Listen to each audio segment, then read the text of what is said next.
ক্ষমতায় যাওয়ার জন্য একটি ইসলামিক দল তাদের ভারসাম্য হারিয়ে ফেলেছেন, এমনটাই বলেছেন বাংলাদেশের জাতীয়তাবাদী দলের সিনিয়র মহাসচিব, যুগ্ম সিনিয়র মহাসচিব রুহুল কবির রিজভী।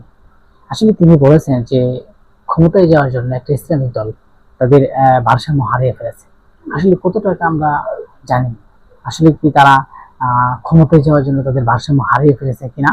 এবং একটি দল, সেখানে একটি দলকে বোঝানো হয়েছে ইসলামিক একটা পন্থী দল। ইসলামিক পন্থী দল হচ্ছে এটা আপনার বিএনপি। বিএনপি থেকে যারা বিরোধী দল হিসেবে কাজ করছেন এবং বিরোধী দল হিসেবে থাকবেন, আমরা এমনটাই দেখছি যে রুহুল কবির রিজভী যে কথা বলেছেন সে জামাত ইসলামের কথা অথবা এখানে চরমুনাইয়ের কথাই উঠে এসেছে। কারণ এখানে আমরা স্পষ্টভাবে বলতে পারি যে এখানে পেয়ার পদ্ধতি নির্বাচন এবং বাংলাদেশে যে পেয়ার পদ্ধতি নির্বাচন নিয়ে একটা তোলপাড় চলছে এবং মিডিয়া অঙ্গনে নানা বিতর্কতা চলছে। সেই বিতর্কতার মধ্যেই কিন্তু ইসলামিক আন্দোলনের এবং জামাত ইসলাম নিয়ে বেশি একটা কথাবার্তা চলছে।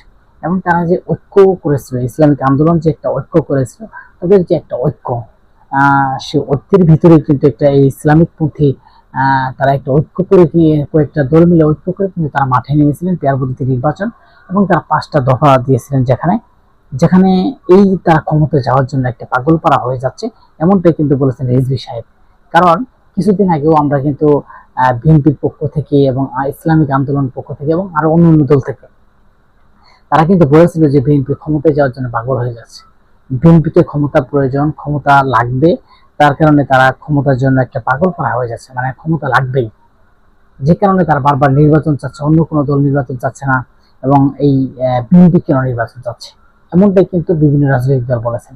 এখন আমরা দেখতে পাচ্ছি বিএনপি আসলেই মুখে মুখে বলে, কিন্তু অন্যান্য দল শুধু মুখে বলে না, তারা হঠাৎ করেই মাঠে নেমে যায়।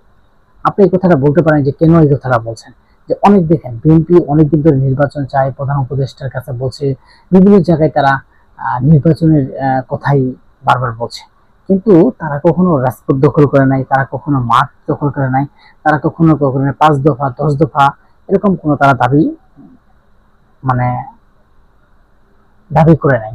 তাদের একটা দাবি হচ্ছে যে গণতন্ত্রের স্বার্থে আগামী নির্বাচনটা যত তাড়াতাড়ি সম্ভব হবে তত দেশটা উন্নয়ন করা এগিয়ে যাবে এবং দেশটা সুন্দর দিকে এগিয়ে যাবে। এবং এমনটাই কিন্তু তারা আশা করেছেন। কারণ তাদের আশা হচ্ছে যে আমরা 17 বছর লড়াই সংগ্রাম করেছি শুধু জনগণের গণতন্ত্রের জন্য, তাদের ক্ষমতা প্রয়োগ করার জন্য বা ক্ষমতায় যাওয়ার জন্য না। জনগণ যদি তাদেরকে এখন সরকার বানায় তাহলে তারা হবে, আর যদি না হয় তারা তো হবে না। কিন্তু এগুলি কি অন্য রাজনৈতিক ইসলামিক দল বিএনপিকে দোষারোপ করে তারা মাঠে নামলো, এটা আসলেই বিষয়টা কেমন লাগছে। এর জন্য কিন্তু রিজভী সাহেব বলেছেন যে ক্ষমতা যাওয়ার জন্য আসলে ইসলামিক যে দলগুলো আছে তারা কিন্তু ভারসাম্য হারিয়ে ফেলেছে। শুধু আমরা মনে করি শুধু বিএনপি ক্ষমতায় যাওয়ার জন্য পাগল না, এখন যারাই রাজনীতি করে সবাই আসলে ক্ষমতামুখী হতে চায়, সমক্ষমতায় যেতে চায়। এটা হচ্ছে বাংলাদেশের অবস্থান মধ্যে আমি বুঝতে পারছি। এই যে একটা ক্ষমতার জন্য পাগল পাড়া হয়ে যাচ্ছে, ক্ষমতার দৌড়ঝাঁপ শুরু হচ্ছে বাংলাদেশের যে এই বিভিন্ন রাজনৈতিক দল, এদের মধ্যে কিন্তু একটা ঐক্য নাই। ঐক্য না থাকার কারণে কিন্তু এরা ক্ষমতায় পাওয়ার জন্য এবং পাগল পাড়া হয়ে যাচ্ছে। রিজভী সাহেবের কথায় আমরা মনে করি যে যুক্তি আছে, কিন্তু তিনি আসলে যুক্তি ছাড়া কথা খুবই কম করেন। কারণ যুক্তি যদি না থাকে তাহলে কথার কোনো স্পষ্ট এবং কোনো কিছুই হবে না আমি মনে করি।